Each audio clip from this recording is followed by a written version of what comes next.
पिछले संडे हमने सी set start किया था। सी सेट का पहला लेक्चर हमने पढ़ा था बेसिक्स ऑफ कॉम्प्रिहेंजन, बोधगम्यता का मूल तत्व क्या क्या होते हैं।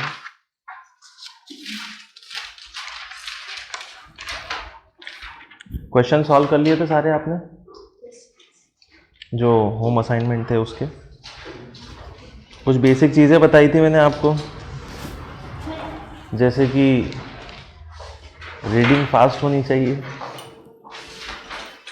और रीडिंग से कुछ नहीं होता है, पढ़ना फास्ट है और साथ साथ में समझना भी फास्ट ही है ना। और याद भी रखना है समझने के साथ साथ, जीवन भर के लिए नहीं, केवल 2 मिनट के लिए याद रखना है, तभी आंसर सॉल्व हो पाएंगे। ओके। एंड कितने टाइप के क्वेश्चंस बनते हैं प्रीलिम्स के सेकंड पेपर में, तो ऑल अराउंड 40 to 45 क्वेश्चंस जो होते हैं वो अनसीन पैसेज के होते हैं, अपठित गद्यांश बोलते हैं उसको, पर इस लेवल पे उसको बोधगम्यता कहते हैं। तो वो भी मैंने आपको समझाया था। और लेवल्स क्या क्या होते हैं वो हमने देखने की कोशिश करी थी। चेतन भगत का लेवल जो पूछा नहीं जाता है, बहुत आसान होते हैं वो क्वेश्चंस। उसके बाद में R.K. नारायण का लेवल आता है जो सॉल्व किया जा सकता है, लेकिन एक आध वर्ड थोड़े से मुश्किल हो जाते हैं। फिर गुलजार अली का लेवल आता है ना, गॉड लेवल, जो बड़े मुश्किल होते हैं। उनमें तो हवा भी नहीं लगती है, ना तो शब्द समझ में आते हैं ना शब्द के अर्थ समझ में आते हैं। और फिर आ जाता है गालिब या ऑस्कर वाइल्ड का लेवल, जिसमें कुछ भी समझ में नहीं आता है, उसको छोड़ना चाहिए। ऐसे पैसेजेस से दूर रहें तो ज़्यादा बेहतर है। तो हमने अलग अलग टाइप के पैसेजेस देखे थे, उनको सॉल्व भी किया था। और मैंने बताया था आपको कुछ फेमस राइटर्स हैं, तो उन राइटर्स के बारे में आपको पढ़ लेना चाहिए, क्योंकि उन्हीं राइटर्स की कुछ राइटिंग्स या कुछ पैराग्राफ पूछ लिए जाते हैं। बस वो बीचों बीच कुछ भी टॉपिक पटक देते हैं और उसी पे क्वेश्चन फ्रेम कर देते हैं। तो विकिपीडिया पर जैसे मैंने बताया था शेक्सपियर है, तो शेक्सपियर के बारे में थोड़ा सा पढ़ लो, पता होना चाहिए शेक्सपियर कौन है, शेक्सपियर ने कितनी नॉवेल्स लिखी हैं, और नॉवेल्स में क्या क्या थीम है। पूरी नॉवेल नहीं पढ़नी है, बहुत लंबी चौड़ी है, साल भर लगता है पढ़ने में, बट उसकी प्रोमिनेंट नॉवेल कौन कौन सी है वो सब पढ़ना है। अब ये जो PDF आपको मिला है, ये है कॉम्प्रिहेंजन एक्सरसाइज का। इसमें आपको करना क्या है, 50 क्वेश्चन सॉल्व करने हैं, नॉट एग्जैक्टली 50, 30 करने हैं क्लास में, 20 आपके होम असाइनमेंट में रहेंगे। कितने समय में सॉल्व करना पड़ेगा? 40 मिनट में। ओके, 40 मिनट में 30 क्वेश्चन सॉल्व भी करने और बड़े बड़े पैराग्राफ पढ़ने भी हैं। तेज़ी से पढ़ना है, तेज़ी से पढ़ने के बाद समझना है, समझने के बाद याद भी रखना है कि उस पैराग्राफ में क्या क्या लिखा हुआ था। ठीक है, बीच में सो मत जाना, बहुत से सो जाते हैं बीच बीच में। तो पैसेजेस में आई डोंट थिंक कि आपको कोई तकलीफ़ होनी चाहिए, क्योंकि आप ऑलरेडी UPSC में बहुत कुछ पढ़ लेते हो। हाँ, तकलीफ़ अगर साहित्य में होती है तो समझ में आता है, लेकिन साहित्य के अलावा अगर कोई दूसरा टॉपिक आता है और उसमें तकलीफ़ हो रही है, मतलब अपना प्रीलिम्स का पहला ही पेपर गड़बड़ है ना। तो सेकंड पेपर में साहित्य पे थोड़ा सा ज़्यादा बल दिया जाता है। सबसे पहले तो आपको ये देखना पड़ेगा कि कौन से क्वेश्चन सॉल्व करने हैं आपको। सर्च करो, स्कैन करो, और ये पता लगाओ कि ज़्यादा आसान मेरे लिए कौन सा टॉपिक रहेगा, फिर पहले उसे सॉल्व करो। ठीक है। देन ये ध्यान रहे कि सारे आंसर बेस्ट रहेंगे, सारे आंसर सही रहेंगे। आपको उन सारे सही आंसर में से सबसे ज़्यादा सही उत्तर चुनना है। रीडिंग स्पीड मैंने बताई थी कितनी होनी चाहिए, कितनी अपनी, 1 मिनट में कितने वर्ड्स पढ़ने चाहिए, ये आपके हालात हैं। लेकिन 1 मिनट में आपके वर्ड्स पढ़ने की स्पीड होनी चाहिए 450 से 500। यहाँ है आप लोग, और आपकी सिचुएशन यहाँ होनी चाहिए, तो एकदम स्पीड में पढ़ना पड़ेगा, अदरवाइज सॉल्व नहीं हो पाएंगे। अगर कोई क्वेश्चन मुश्किल लग रहा है तो उसको छोड़ दीजिए, हालांकि सिर्फ 6 ही पैसेज हैं, 6 पैसेज में 30 क्वेश्चंस हैं, आसानी से सॉल्व हो जाएंगे। ठीक। उसके बाद में नेक्स्ट इम्पॉर्टेंट चीज़ क्या रहेगी इसके अंदर,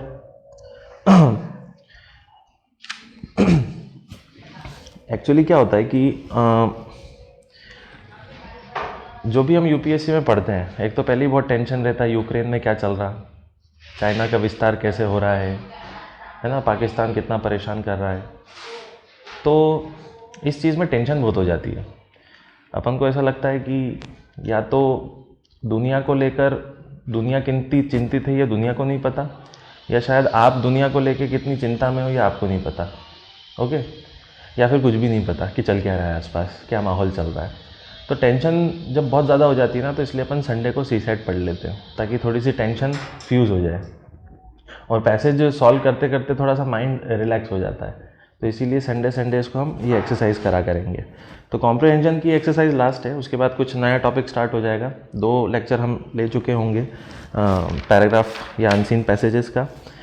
ठीक, वो आप में से बहुत से लोगों ने अभी प्रीलिम्स दी नहीं है, तो गोले कैसे लगाने वो भी पता होना चाहिए आपको, मालूम है ना। सर्कल कैसे होना चाहिए, अच्छा ब्लैक पेन होना चाहिए, और ऐसे सर्कल बने हुए रहते हैं और सब में A, B, C और D लिखा रहता है। ठीक है, ऐसे मत करके आ जाना एग्ज़ाम में, तो वो चेक नहीं हो पाएगा।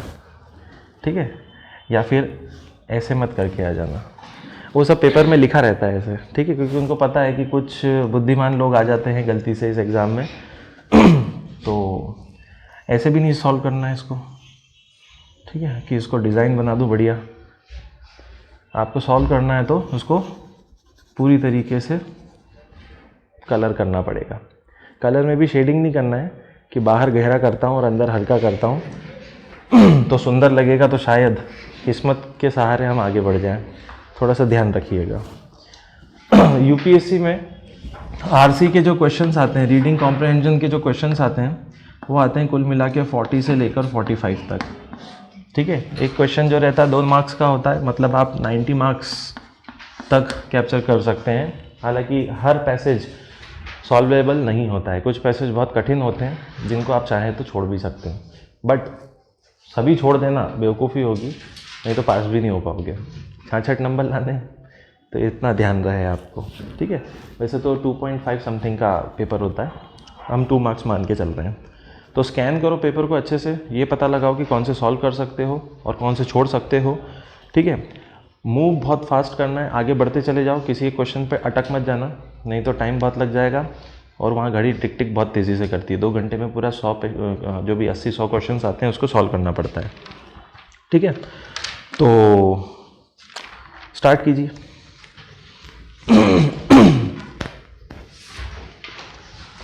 मोबाइल में आपको एक पीडीएफ मिला है, उस पीडीएफ को ओपन कीजिए और उसे लैंडस्केप पर ले आइए, आड़ा कर लीजिए ताकि अच्छे से दिखे आपको। मोबाइल को लैंडस्केप पर कर दीजिए। कुल मिला के क्लास असाइनमेंट के अंदर 6 पैसेज होंगे। जो पैसेज इंग्लिश में लिखा है वो हिंदी में भी लिखा है। जो भी पहले पेज में दिखेगा इंग्लिश में, वो दूसरे पेज में दिखेगा हिंदी में। ओके, हो जाओ शुरू। होम असाइनमेंट मत कर देना, वो घर के लिए है, आपको सिर्फ क्लास असाइनमेंट करना है। पहला पैसेज पढ़ना शुरू कीजिए और सारे 6 के 6 कंप्लीट कीजिए 40 मिनट में। 10:30 हो रहे हैं अभी, 11:10 तक आपको 30 क्वेश्चन कंप्लीट करने हैं, एनी हाउ, हर हाल में।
ठीक है, सॉल्व करना बंद कीजिए और जितने पैसेज बच गए हैं उनको फटाफट सिर्फ पढ़िए।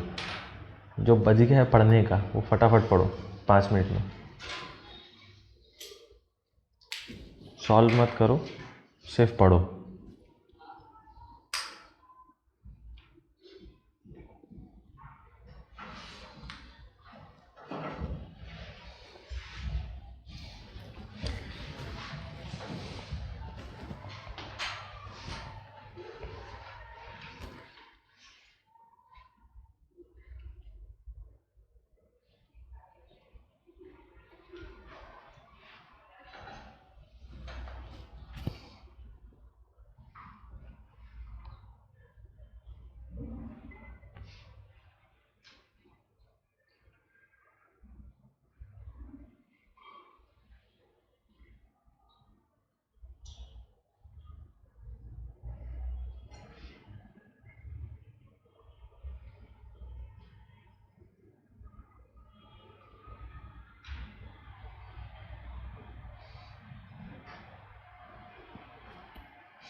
ठीक है,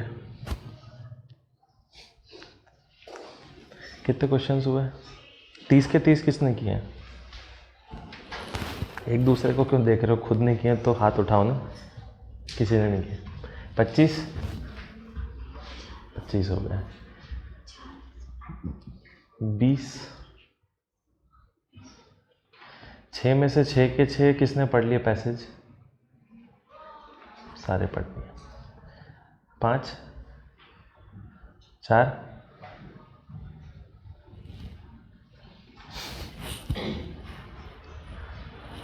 एग्ज़ाम में 45 क्वेश्चंस आएंगे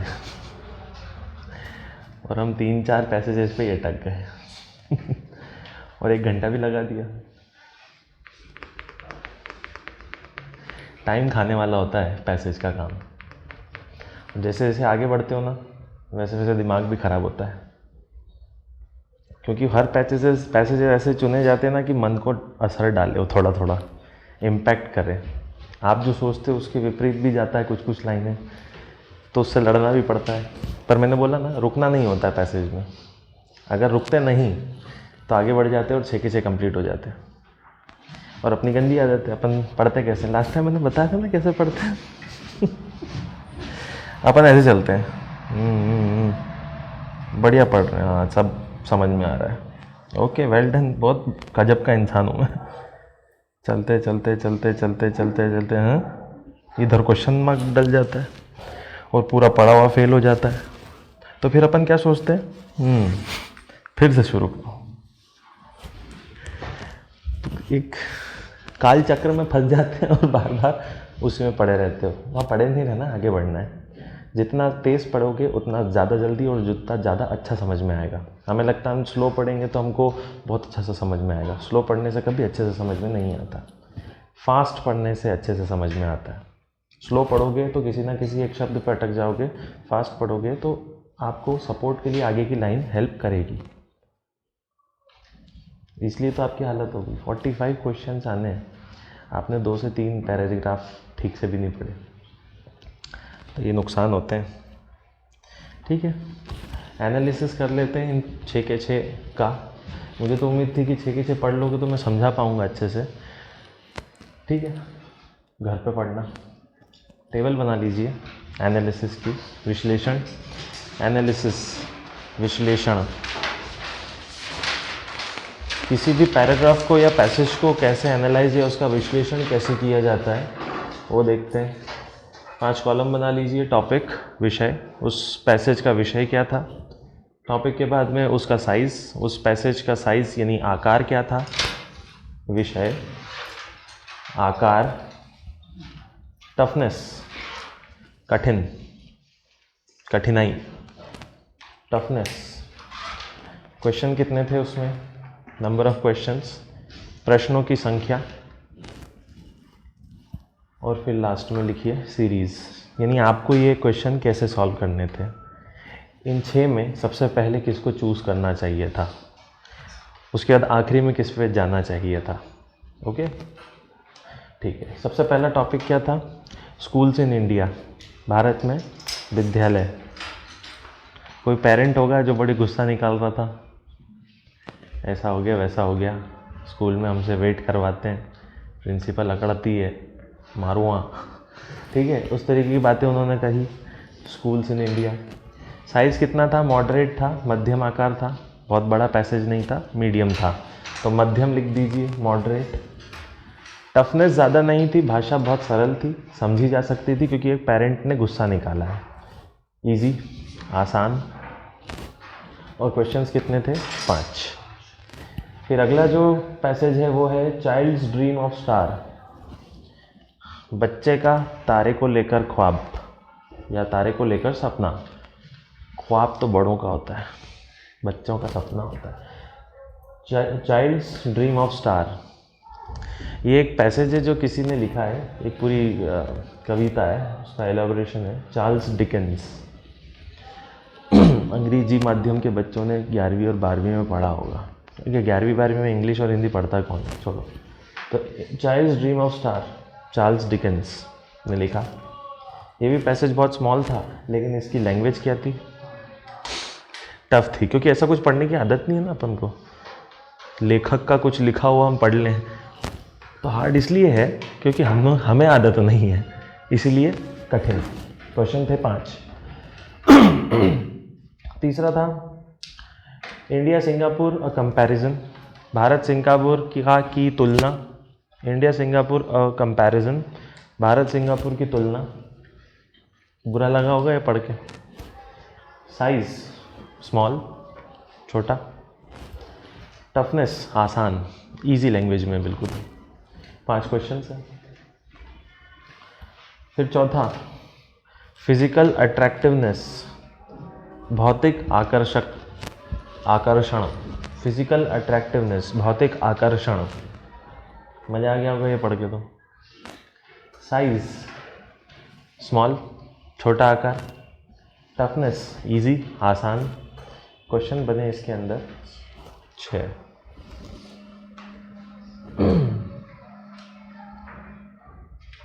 then next extinction of species, 5वां।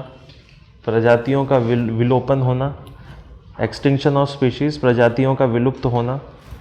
स्मॉल छोटा, मॉडरेट मध्यम। प्रश्न बने इसमें 6। अच्छा गलत लिख दिया मैंने, 6। और फिर अगला लास्ट, राइट एंड लेफ्ट। वो राइट हाथ वाले और लेफ्ट हाथ वाले के बीच में जो डिबेट रहता है, और पूरी दुनिया कितनी बायस्ड है राइट हैंड वालों के लिए कि हर इंस्ट्रूमेंट राइटी इंस्ट्रूमेंट बनते हैं। तो राइटिस्ट और लेफ्टिस्ट, ये वामपंथी दक्षिणपंथी वाला नहीं था, ठीक है। ये बस राइट हैंड और लेफ्ट हैंड वाला कौन होते हैं उसकी बातें हुई थी इसमें। साइज़ मॉडरेट, लैंग्वेज थोड़ी सी मॉडरेट से लेकर टफ थी क्योंकि इसमें कुछ स्पेशल वर्ड्स वगैरह आए थे। डिपेंड्स कि इस तरीके की चीज़ें आप पढ़ते हो या नहीं पढ़ते हो। अगर पढ़ते हो तो मॉडरेट है, अगर पढ़ते हो तो मॉडरेट है, नहीं पढ़ते हो तो टफ है। ओके, ये तो बहुत इजी था। इसमें कुछ आसान से शब्द आए थे जैसे कि फ्रॉग इन द वेल, कुएं का मेंढक, तो ये हमें पता है। तो मैक्सिमम टफेस्ट वर्ड यही था, फ्रॉग इन द वेल। इसका मीनिंग क्या होता है, बड़ा आसान होता है, इसका मीनिंग हमें पता भी है। क्वेश्चंस थे कुल मिला के 5, तो ऐसे करके क्वेश्चन बन गए आपके 30। अब मेरे हिसाब से सबसे पहला या आपके हिसाब से सबसे पहला क्वेश्चन कौन सा सॉल्व किया जाना था, जो कायदे से सबसे आसान लगता हो, यानी कि फिजिकल अट्रैक्टिवनेस, भौतिक आकर्षण। सेकंड नंबर पे आपको जो सॉल्व करना था, आसान भाषा वाला ही सॉल्व कीजिए हमेशा। इजी 3 है ना, 1, 2 और 3। तो ये छोटा भी था और आसान भी था और कम प्रश्न भी थे, तो आप पहले इसे सॉल्व करते। ये भी छोटा था, आसान भाषा थी, 5 क्वेश्चन थे, फिर इसे सॉल्व करते। फिर तीसरे नंबर पर इसे सॉल्व करते। चौथे नंबर पर किसे सॉल्व करते, क्योंकि क्वेश्चन ज़्यादा थे, भाषा मीडियम थी और पैसेज छोटा था। उसके बाद किसे सॉल्व करते, इसे। और लास्ट में जिसमें सबसे ज़्यादा टफ लैंग्वेज थी उसे सॉल्व करते हैं बिल्कुल अंत में जाके। ठीक है, पैसेज निकाल दीजिए, क्वेश्चंस निकाल लीजिए, एक एक को डिस्कस कर लेते हैं। तो पहले पैसेज में स्कूल्स का जो है वो सीवियर क्रिटिसिज्म हुआ है कि एडमिशन कैसे होता है वगैरह। पैसेज में बहुत ज़्यादा गुस्सा दिखाया गया है स्कूल को लेकर, बहुत ज़्यादा नाराज़गी और क्रिटिसिज्म दिखाया है। कुछ वर्ड्स भी हैं, वो वर्ड्स की मीनिंग लिख लीजिए, पैसेज 1 लिखो और वर्ड मीनिंग लिखो। शब्द, पहला शब्द लिखा गया इसमें frog in the well. Frog in the well, आपने सुना होगा ना, इडियम्स और फ्रेजेस होते हैं इंग्लिश में पढ़ने होते हैं, क्या बोलते हैं उसको हिंदी में, मुहावरे, है ना। अपन कभी लोहे के चने चबाने से आगे बढ़े नहीं, तो अपन को पता नहीं होता इसके आगे और क्या क्या होता है। तो फ्रॉग इन द वेल एक पॉजिटिव वर्ड है या नेगेटिव? नेगेटिव है ना, गलत है। मेंढक को कुएं में ही रहना चाहिए क्या? बाहर भी कूदना फानना चाहिए। तो फ्रॉग इन द वेल का मतलब क्या होता है, लिख लीजिए। Frog in the well dash करके, नैरो आउटलुक, सीमित दायरे में रहना। नैरो आउटलुक, सीमित दायरे में रहना। ओके, यानी कि संकुचित चीज़ों में ही खुश रहना, जो दिया है उसी में केवल खुश रहना, ज़्यादा ब्रॉड थिंकिंग नहीं रखना, ज़्यादा खुली सोच नहीं रखना। उसको हम क्या कहते हैं, फ्रॉग्स इन द वेल। खुली सोच जिनकी नहीं होती है उनके लिए ये शब्द यूज होता है। फिर एक वर्ड है इसमें पहले वाले क्वेश्चन में, rife, RIFE। The word rife in the passage, Hindi वाले में देखेंगे तो लिखा है व्याप्त। गद्यांश में प्रयुक्त व्याप्त शब्द का विशिष्ट अर्थ क्या है? तो राइफ का मीनिंग होता है वाइड स्प्रेड, यानी चारों ओर फैला हुआ। इसे हम राइफ बोलते हैं, RIFE, चारों ओर फैला हुआ। दैट मीन्स पहले क्वेश्चन का आंसर तो क्लियर है। फर्स्ट का आंसर है 2, सेकंड, ठीक है। आप अपने ओरिजिनल आंसर साइड में रखना, जो मैं आंसर बता रहा हूँ उसको साइड में रखना, क्योंकि मार्किंग भी देख लेंगे थोड़ी सी, किसके कितने नंबर आ रहे हैं। नेगेटिव मार्किंग भी करेंगे अगर गलत होगी तो। ओके, फिर देखेंगे कि आप सीसेट में पास हो रहे हैं या नहीं, मेंस में जा रहे हैं या नहीं। फिर सेकंड का देखिए, द सेकंड पैरा एलुकिडेट्स दैट, दूसरा पैरा क्या बताता है? दूसरे पैरा में ये बोला गया है कि भैया उसने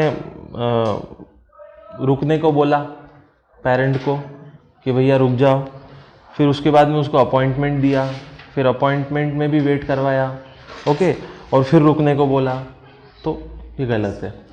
तो सेकंड में क्या आना चाहिए? फर्स्ट। ठीक है, the author visited many schools only to meet with frustration. Third है, the author wants to say that, क्या बोलना चाहता है ऑथर? क्या बोलना चाहता है?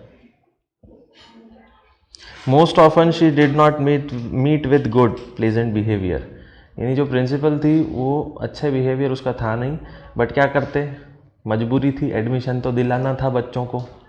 तो थर्ड का आंसर है थर्ड। फोर्थ का आंसर क्या रहेगा? What is the central idea that the author wants to convey in the passage, पूरा आइडिया क्या देना चाहता है लिखने वाला?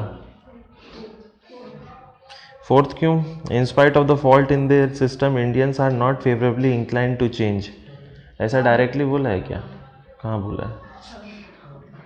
वो आपके मन की बातें हैं जो आपने मुझसे सुन रखी हैं, जो आपके दिमाग पे असर डाल रही हैं और इस आंसर को गलत कर रही हैं। आंसर है फर्स्ट, चौथे का। पढ़ो ना, the school in India are not worthy of being called schools and teaching students, and even though most of the parents realise this, not much can be done about it.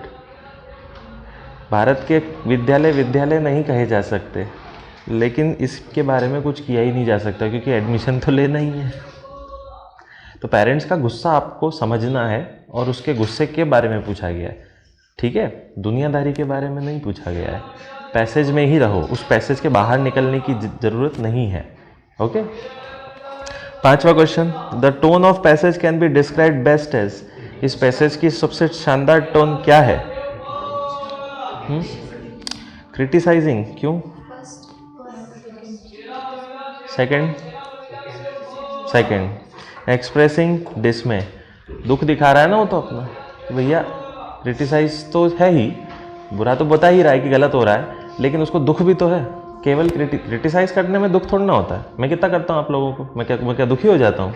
ठीक है, तो मैं criticise करता रहता हूँ लेकिन मेरे को दुख बिल्कुल नहीं होता है। ये पिता जो है, जो भी है, ये बहुत दुखी है। क्लियर हो गया? अगले पैसेज पे आ जाते हैं। अगला पैसेज जो था वो चार्ल्स डिकेंस का था। चार्ल्स डिकेंस के कुछ नॉवेल्स के बारे में विकिपीडिया पे सर्च कीजिएगा, साइड में लिख रखे हैं। चार्ल्स डिकेंस के ये लेखक हैं, इनके 3 सबसे प्रमुख लेख हैं, तीनों के नाम लिख लो। पैसेज 2 लिखो चार्ल्स डिकेंस। चार्ल्स डिकेंस, इनकी सबसे फेमस नॉवल है ओलिवर ट्विस्ट। Oliver twist. इसके बाद में है अ टेल ऑफ 2 सिटीज़, 2 शहरों की कहानी। ये बहुत फेमस है, इसका एक पार्ट हमारे सिलेबस में आता है, 11th-12th आई थिंक सो, पता नहीं, आता होगा। कॉलेज में आता है अ टेल ऑफ 2 सिटीज़, कॉलेज में आता है, बिल्कुल आता। कॉलेज में तो पूरा पढ़ना पड़ता है, स्कूल वगैरह में तो शायद थोड़ा बहुत उसका पार्ट दे देते हैं। Tale of 2 cities basically French revolution से जुड़ी हुई है। फ्रांसीसी क्रांति हुई थी और उस क्रांति में 2 शक्ल वाले, एक आदमी रहता है, एक हीरो रहता है, एक हीरोइन रहती है, और फिर मैरिज वैरिज करते हैं, और एक उसका हम शक्ल होता है हीरो का। लंबी कहानी चलती है, अ टेल ऑफ 2 सिटीज़। ओके, और तीसरी है पिकविक पेपर्स, सबसे शानदार, द पिकविक पेपर्स। तो ये है। अब इसमें कुछ इंपॉर्टेंट वर्ड्स हैं, वो लिख लीजिए। जैसे कि एक है गैम्बोल, GAMBOL, गैम्बोल। गैम्बोल का मतलब क्या होता है? अब ये इस नॉवल में से कुछ नहीं लिया है, नॉवल मैंने आपको बता दी है, चिल्ड्रंस ड्रीम ऑफ स्टार, ठीक है, बच्चों की कहानी है। गैम्बोल का मतलब होता है रन और जंप अराउंड प्लेफुली, इधर उधर कूदना खेलते हुए। रन और जंप अराउंड प्लेफुली, इधर उधर दौड़ना और खेलना या कूदना खेलते हुए।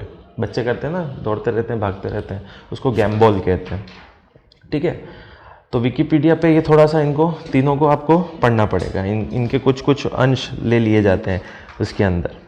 स्टोरी क्या है, एक बच्चा है, उसकी बहन भी है, और उसके बाद में होता यह है कि ये दोनों साथ में तारे देखते हैं, और तारे देखते देखते उस बच्चे को समझ में आता है कि उसकी सिस्टर तो मर चुकी है, और काफ़ी कम उम्र में ही वो मर गई थी।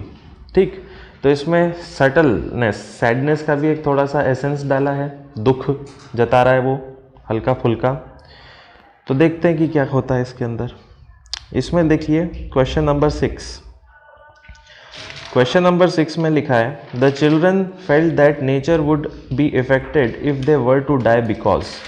बच्चों को लगता था कि अगर वो मर गए तो प्रकृति पर उनका असर पड़ेगा, मतलब उनके मरने से नेचर को भी इफेक्ट होता है।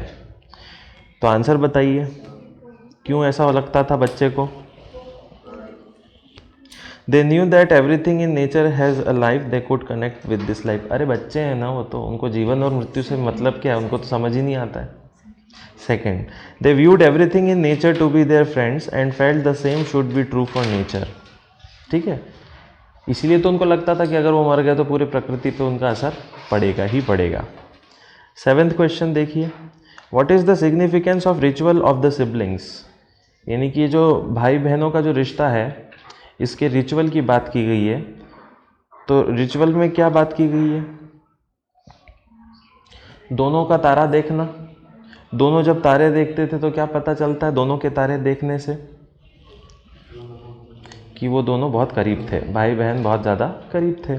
तो आंसर क्या रहेगा इसका, third. It shows that the sibling had things which only they shared and used to be together although thus making them very close. समझ गए।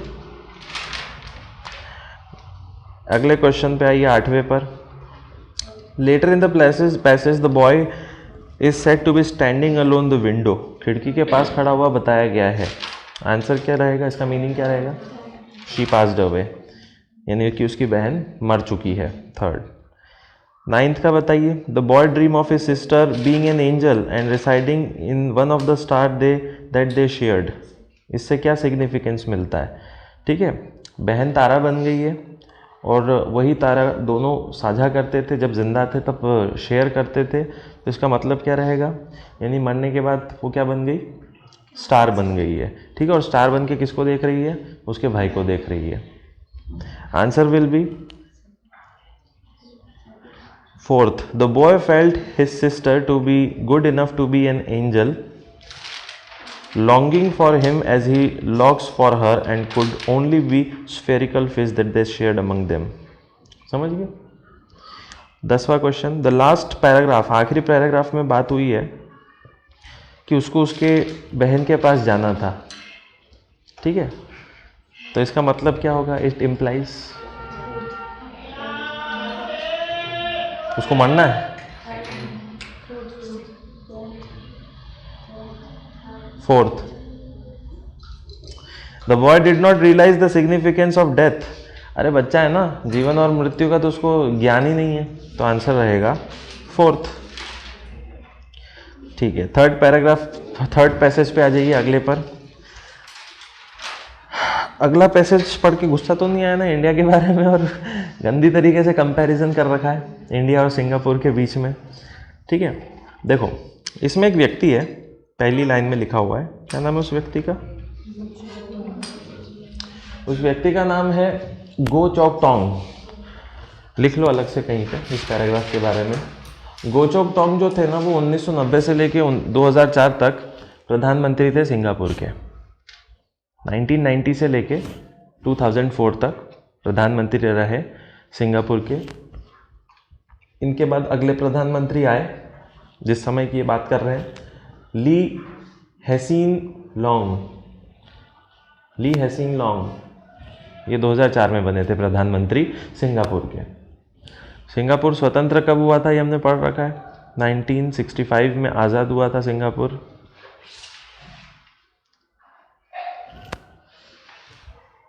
और इसको क्या कहा जाता है, सिटी स्टेट, शहर वाला देश, सिटी स्टेट, क्योंकि ये बस एक शहर ही है जो देश है।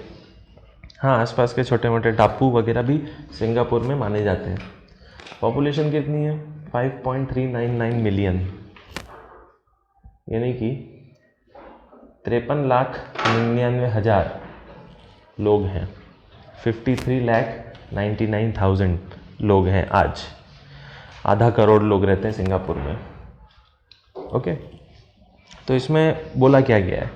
एक्चुअली में ये एक स्टोरी है रियल, जिसमें ये जब भारत में एलपीजी स्टार्ट हुई थी, नरसिम्हा राव ने स्टार्ट की थी 1991 में, कि भारत को हम वैश्विक बना देंगे, भारत में कंपनियां बनेंगी, मैन्युफैक्चरिंग बनेगी, और भारत भी एक मैन्युफैक्चरिंग हब बनेगा और विदेशों में अपने सप्लाई करेगा और इंडिया के लोगों को जॉब्स मिलेंगी। उस एलपीजी के वक्त सिंगापुर के प्रधानमंत्री गो चॉक टोंग इंडिया आए थे, और इंडिया में जब आए और जब वापस सिंगापुर गए तो उन्होंने इंडिया के बारे में लिखा और कंपैरिजन किया कि देखो, हम सिंगापुर इतने कम लोग हैं, हम सिंगापुर इतना छोटा सा देश है, उसके बावजूद हम इंडिया से इकोनॉमिकली कितने आगे हैं। सिंगापुर की ज़मीन में कोई संसाधन नहीं है, इंडिया के पास भरा हुआ है पूरा का पूरी ज़मीन संसाधनों से, फिर भी इंडिया हमसे कितना पीछे है। बहुत सारी बुराई करी अलग अलग चीज़ों को लेकर, टूरिज़्म की बात की है इसमें, ठीक है, वायुयान की बात की है, एविएशन वगैरह की बात की है इसके अंदर, तो ये सारी चीज़ें हैं। अब इसमें अगर अपन 5th पैराग्राफ देखें, 5वां पैराग्राफ का बिल्कुल लास्ट में एक शब्द लिखा हुआ है, उस शब्द का नाम है बेल्वेडेयर क्लब। ये बेल्वेडेयर क्लब क्या होता है, उसका मतलब लिख लो।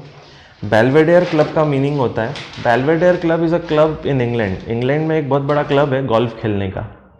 तो इंग्लैंड में जो गोल्फ खेलते हैं उनको किस क्लब की सदस्यता लेनी पड़ती है? Belvedere club. और इस क्लब में वही सदस्यता ले सकता है जो बिलियनर हो, अरबपति हो, खरबपति हो। मतलब बेल्वेडेयर क्लब बोल के वो क्या बताना चाह रहे हैं? रईसों का झुंड या फिर रिच इंडस्ट्रियलिस्ट, अमीर उद्योगपति, अमीर उद्योगपतियों की बात हो रही है इसके अंदर, ठीक है, बिजनेस वाले, बिजनेस जगत के बड़े बड़े लोग। फिर एक और दूसरा 7th पैराग्राफ देखिए। 7th पैराग्राफ के अंदर एक गॉर्डियन नॉट नाम का एक शब्द आया है। गॉर्डियन नॉट का मतलब क्या होता है? नॉट का मतलब होती है गठान, हम रस्सी बांधते तो गठान बन जाती है, तो गॉर्डियन नॉट का मतलब होता है एक ऐसी गठान जो कभी नहीं खुल सकती। पतंग उड़ाए हो, मांझा जब अनसुलझा हो जाता है तो क्या करना पड़ता है उसको? इधर से उधर से काटना पड़ता है और फिर जोड़ना पड़ता है, वो बीच का नहीं सुलझता कभी भी, ठीक। तो गॉर्डियन नॉट का मतलब होता है एन अनसॉल्वेबल प्रॉब्लम, एक न सुलझने वाली समस्या। तो गॉर्डियन नॉट का समस्या को कैसे सॉल्व किया जा सकता है? उसको नॉट को ही आप दोनों तरफ से काट के फिर रस्सी को जोड़ देना, ऐसा किया जा सकता है। आंसर्स देख लेते हैं हम। 11th क्वेश्चन पे आ जाइए। 11वें नंबर के क्वेश्चन में लिखा है Indian industry notion about India's progress can be termed as. 3rd है इसका आंसर कॉम्प्लासेंट, ठीक है।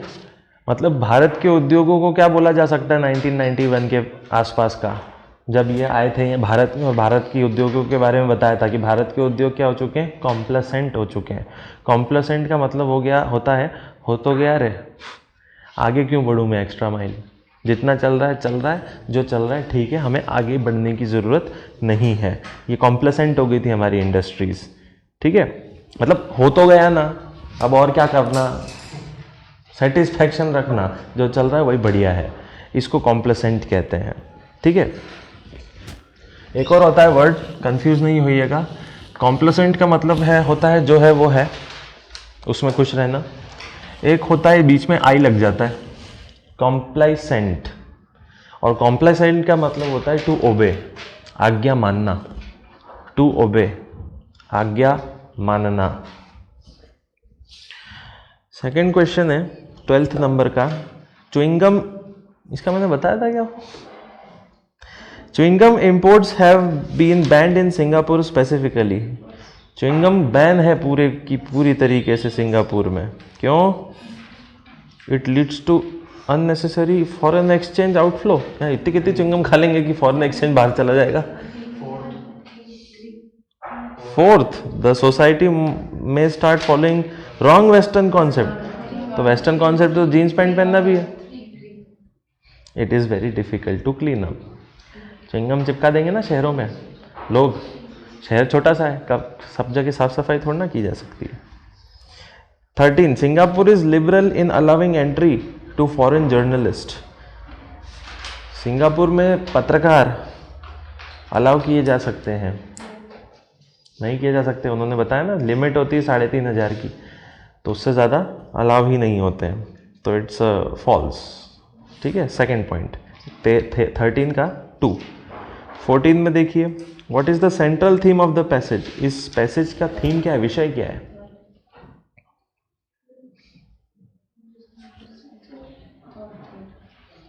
Shaking the Indian businessman out of their sense of complacency, नहीं, थीम प्योर थीम सुनाई देनी चाहिए बस।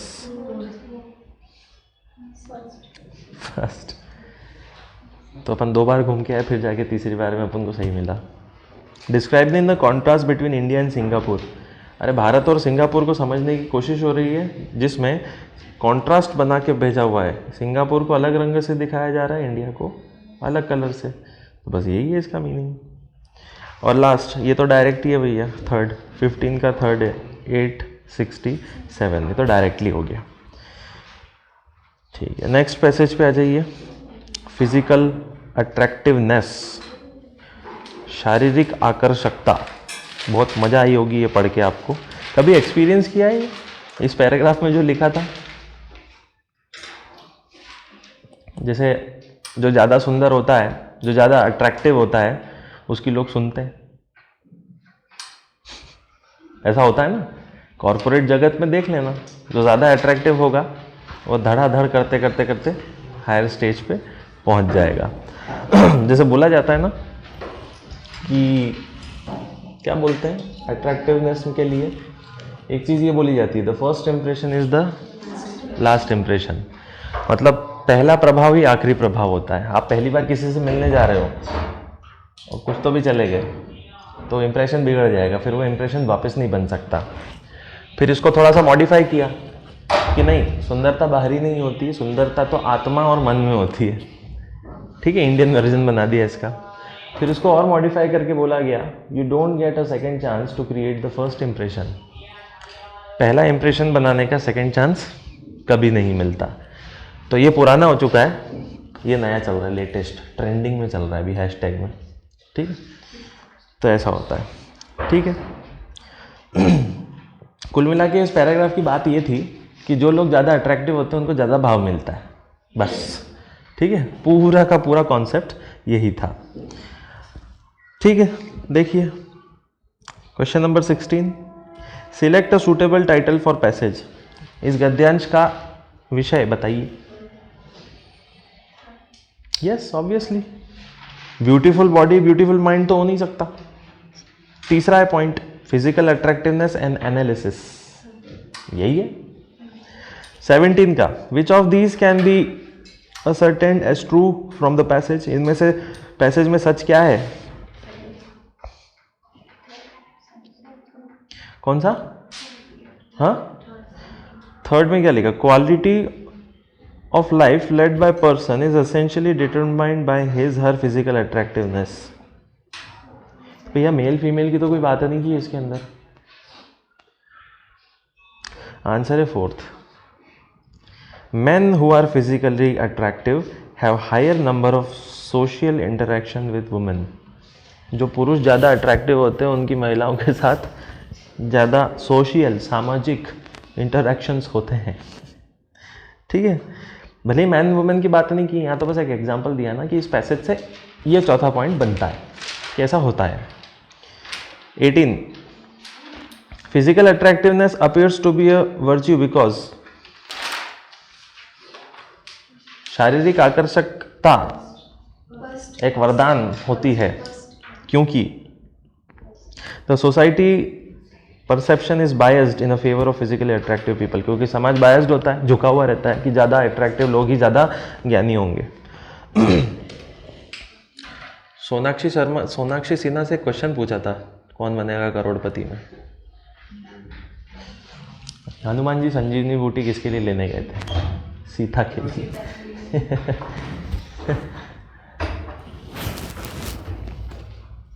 मैनिक्योर पेडिक्योर करना होगा ना, इसलिए। पता है ना किसके लिए लिखी? लक्ष्मण। तो ये है अट्रैक्टिवनेस का ज्ञान। फिर इन सब की माँ आलिया भट्ट, वो अलग ही लेवल पे नॉलेजेबल लड़की है। अभी एक और आ रही है, उठ रही है इनके लेवल पे, अनन्या पांडे। फिर 19th क्वेश्चन बताइए।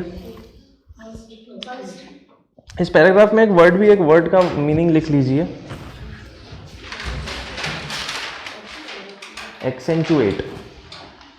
इस पैराग्राफ में एक वर्ड मिलेगा आपको, एक्सेंचुएट। एक्सेंचुएट का मीनिंग लिख लो, इंक्रीज इन इंटेंसिटी, तीव्रता का बढ़ जाना। इंक्रीज इन इंटेंसिटी, तीव्रता का बढ़ जाना। ये 18th नंबर का क्वेश्चन देखो, इंग्लिश में तीसरा पॉइंट देखो, एक्सेंचुएट्स लिखा हुआ है ना। तो एक्सेंचुएट का मतलब होता है स्पीड तो है ही, उस स्पीड का और बढ़ जाना एक्सेंचुएट होता है। और इसका अपोजिट भी होता है एक्सटेन्यूएट। इसका अपोजिट है, इसका ठीक उल्टा होता है एक्सटेन्यूएट, मतलब तीव्रता का घट जाना, डिक्रीज इन इंटेंसिटी। 19th का बताइए, which of the following play an important role in influence a person's attitude. इसमें शब्द है पियर्स। पियर्स का मतलब साबुन वाला नहीं, पियर्स का मतलब रहेगा कलीग्स, मतलब आपके काम करते वक्त आपके साथ में जो काम करते हैं उनको कलीग्स कहते हैं, या फिर समकालीन, कंटेम्प्रेरीज। तो पियर्स का मतलब होता है साथ काम करने वाले यानी कलीग्स, या फिर कंटेम्प्रेरीज यानी कि समकालीन, समकालीन कहते हैं। क्या है आंसर इसका? Peers who are attractive, first, 19 का पहला। अगले पैसेज पे आ जाइए। अगला पैसेज बड़ा इजी सा है, एक्सटिंक्शन ऑफ स्पीशीज। इस पैसेज में क्या क्या बताया गया है कि भैया बहुत सारी स्पीशीज आई हैं, प्रजातियां आई, प्रजातियां गईं, और कुल मिला के आज पृथ्वी में 95% प्रजातियां विलुप्त हो चुकी हैं। यानी पृथ्वी बनने से लेकर आज तक ऐसा नहीं कि सारी प्रजातियां आज के आज बनी बैठी हुई हैं, वो समय के साथ साथ क्या हुई हैं, समाप्त हो गई हैं। और पूरे अर्थ में जो जितने भी जानवर रहे उसके 95% क्या हो चुके हैं, समाप्त हो चुके हैं। तो दैट मीन्स इंसान भी समाप्त होंगे। अगर हम इंसानों का टेबल बनाएं जीने का, और इस तरफ मैं एरो बनाऊं, ये है समय की रेखा, और ये है सूटेबिलिटी ऑफ ह्यूमन लाइफ, यानी मानव के रहने के लायक माहौल, जो कि ये होता है। तो पृथ्वी क्या हमेशा इस माहौल में थी कि मानव रह सके? नहीं थी। बहुत गर्म होती थी, टेम्परेचर ज़्यादा होता था, ज्वालामुखी होते थे, शिकारी होते थे, तो मानव कभी बना ही नहीं। लेकिन जैसे ही सूटेबल पॉइंट मिला वैसे ही इंसानों का विकास शुरू हो गया। अब ये विकास चल रहा है, तो क्या टाइम भी हमेशा रहेगा? ये माहौल भी हमेशा रहेगा जो इंसानों के लिए अच्छा है? नहीं। एक समय आएगा ज़रूर जब वापस ये माहौल चला जाएगा और इंसान भी क्या हो जाएंगे, ख़त्म हो जाएंगे। बस हम अपनी हरकतों से क्या कर रहे हैं, टाइम थोड़ा सा जल्दी लेके आ रहे हैं, बस ये किया हमने। ठीक है, तो प्रकृति को वैसे भी कुछ नहीं करना है इंसानों को ख़त्म करने के लिए। इंसानों ने सारा सेटलमेंट अपना कर रखा है ख़त्म करने के लिए खुद को, राइट। तो ये है सूटेबिलिटी ऑफ ह्यूमन लाइफ। बस इस पैराग्राफ में ये बोला गया है कि स्पीशीज आती हैं और चली जाती हैं। क्वेश्चन देखिए 21, विच of these is not mentioned in passage. तो ये तो भैया बिल्कुल साफ साफ लिखा हुआ है। एलिफेंट का नाम है, हिप्पो का नाम है, एंटीलोप का नाम है, किसका नाम नहीं है? डायनासोर का नाम नहीं है। फिर 22 number, wildlife conservation is improvised nations suffers from a. इसमें क्या रहेगा? Third, lack of national parks and natural reserves. ठीक है, नेशनल पार्क और नेचुरल रिजर्व्स को समाप्त करना, इनकी कमी होना। 23, which is the most likely profession of author. लिखने वाले का काम क्या होगा?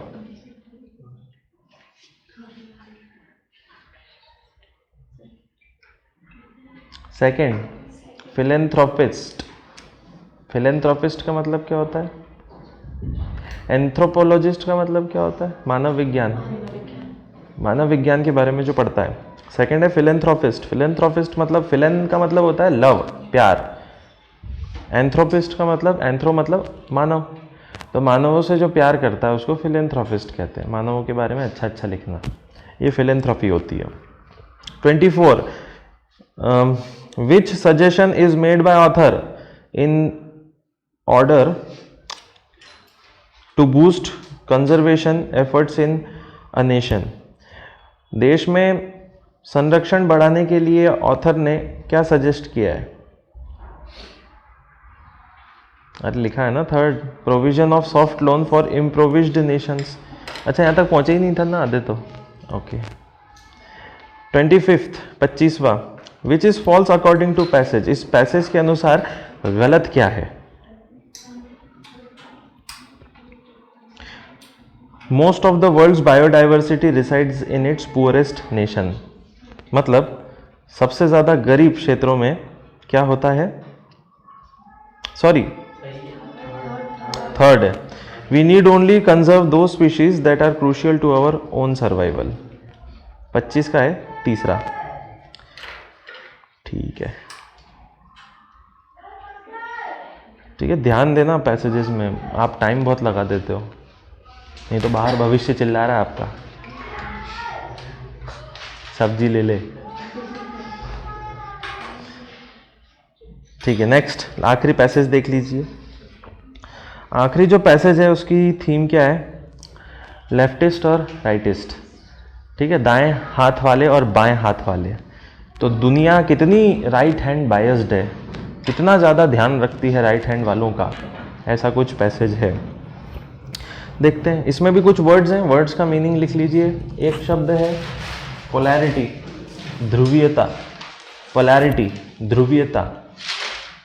पोलैरिटी का मतलब होता है टू कॉन्ट्राडिक्टरी टेंडेंसीज, दो विरोधाभासी आदतें। पोलैरिटी का मतलब होता है दो विरोधाभासी आदतें, मतलब दो ऐसी आदतें जो एक जैसी नहीं है, बिल्कुल अपोजिट है। ऐसी दो आदतों को हम कहते हैं पोलैरिटी। इसके बाद एक और शब्द लिखा हुआ है इसके अंदर, वीर। क्वेश्चन में ही है वीर, VEER। वीर का मीनिंग लिख लीजिए शिफ्ट और मोर, खिसकना या चलना। वीर का मतलब होता है शिफ्ट यानी खिसकना। एक फ्रेज भी लिखा हुआ है इसके अंदर, एक फ्रेज भी लिख लेना, left handed compliment. Left handed compliment, compliment but left handed, जिसका मीनिंग होता है a taunt which looks like a compliment. एक टॉन्ट जो तारीफ जैसी लगती हो। आपको तो पता ही होगा, इतने दिनों से मैं क्या करता हूं।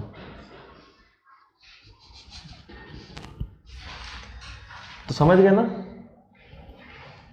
टॉन्ट का मतलब ये होता है। और ये लेफ्ट हैंडेड कॉम्प्लीमेंट मतलब एक ऐसी टॉन्ट जो सुनने वाले को लगे तारीफ ही हो रही है मेरी, फिर घर जाके समझ में आए साला ठीक है गलत बोल के चला गया, तो उसको बोलते हैं।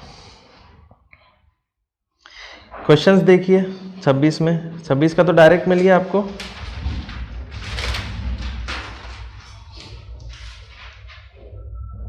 छब्बीस का क्या answer?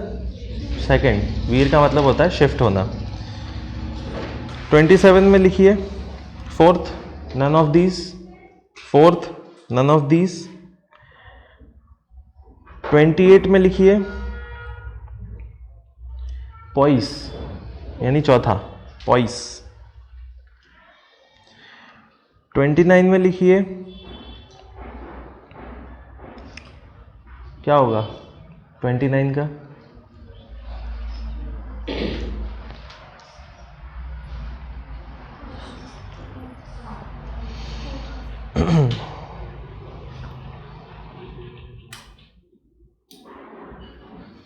True. According to the author IQ test seems to be powerful bias towards the left hemisphere. Left hemisphere के जो लोग होते हैं, भेजे का लेफ्ट, तो लेफ्ट हिस्सा पता होगा ना, राइट को कंट्रोल करता है और राइट हिस्सा लेफ्ट को। तो ऑथर के हिसाब से, मेरे हिसाब से नहीं, मैं खुद लेफ्टिस्ट हूँ, मैं गलत नहीं बोलूँगा खुद को, ऑथर के हिसाब से जो जिनका लेफ्ट ब्रेन भारी होता है वो ज़्यादा इंटेलिजेंट होते हैं, ठीक है, ऑथर के हिसाब से। मैं लेफ्ट हैंड का हूँ तो मेरा राइट हैंड ज़्यादा चलता है, ठीक। Next, the central theme of this passage, इस पैसेज का क्या विषय होना चाहिए? तो कुछ ऐसा विशेष तो है नहीं इस पैसेज के अंदर, कोई झगड़े मत, कोई ज़्यादा क्रिटिकल तो नहीं हो रहे हैं। तो it's will be first an attempt to analyse why right and left are associated with meanings they are associated with. Okay, तो 30 का हो गया 1, ठीक है। जैसे इसका मीनिंग क्या होता है, लेफ्ट हैंडेड कॉम्प्लीमेंट का एग्जाम्पल होगा आपके पास में कुछ?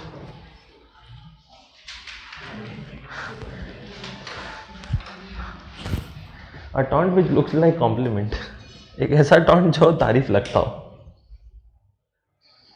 जैसे एक नौसीखी के लिए बहुत अच्छी बहस कर लेते हो आप, एक नौसीखिए के लिए बहुत अच्छी बहस कर लेते हो। मतलब आप किससे बहस करते हो? एक नौसीखिए से, और बहुत अच्छी कर लेते हो। मतलब बहस कर लेते हो अच्छी बात है, पर चुप बैठ, तू नौसीखिए से बहस कर रहा है, ठीक है, मतलब तू बहस नहीं कर सकता। ये होता है इसका मीनिंग लेफ्ट हैंडेड कॉम्प्लीमेंट का। तो ठीक है, अब स्कोर बता दो कितना हुआ। सही आंसर अगर गए हैं तो 4 नंबर देना, और गलत गया है तो 1 नंबर छीन लेना, काट लेना। +4 -1 +4 -1 +4 -1 ऐसे।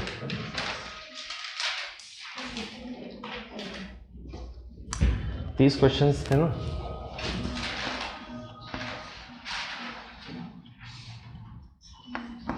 मतलब 120 नंबर का था ये टेस्ट।